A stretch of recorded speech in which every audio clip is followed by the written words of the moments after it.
बारू। अरे का कही जी, मम्मी नवरात्र करे के कहतारी, हमरा से कैसे होई? अरे माई के ध्यान धरो, सब ठीक हो जाई। कहेली माई पूजा पाठ करह, 9 दिन भूखा नवरात करह। सही तो माई कहतिया। कहेली माई पूजा पाठ करह, 9 दिन भूखा नवरात करह। ए जी बोली ना। अरे ना धूप दिया बारेलू का ना आरती उतारेलू, अरे कुछ के बाटे ना सहूर। ई का कह रहे हैं? अरे अब कहिया सीखबू तू बोलाई रानिया, बेटी पतोहिया के लूर। अरे अब कहिया सीखबू तू बोलाई रानिया, क्या? बेटी पतोहिया के लूर। अच्छा धीरे धीरे सीख जाए।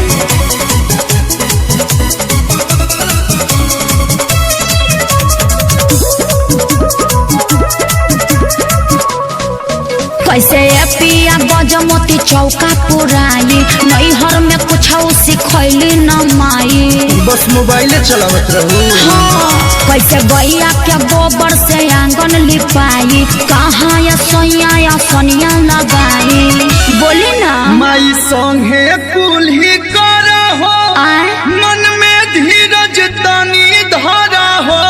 अच्छा अरे दीहे माई बुद्धिया जरूर। सही में जी। अरे अब कहिया सीखबू तू बोलाए रानिया, बेटी पतोहिया के लूर। ताना मत मारी। अरे अब कहिया सीखबू तू बोलाए रानिया, बेटी पतोहिया के लूर।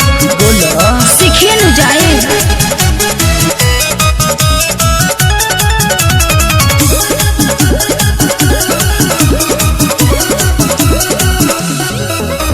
मन में तो श्रद्धा बड़ी बायसैया, हम हो देवी माँ के करती पूजैया। दिल से भक्ति करो।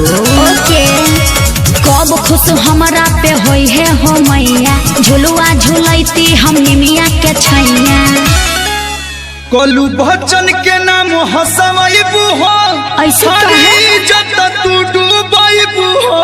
अरे ना जी। रहेलू कमन साथी में चू। का हुआ जी? अरे अब कहिया सीखबू तू बोलाए रानिया, जल्दी। बेटी पतोहिया के लूर। सीखो तानी। अरे अब कहिया सीखबू तू बोलाए रानिया, जल्दी में। बेटी पतोहिया के लूर। बुढ़ा जैबू तब सीखबू। अरे ना जी, अब ये सब सीख जाए।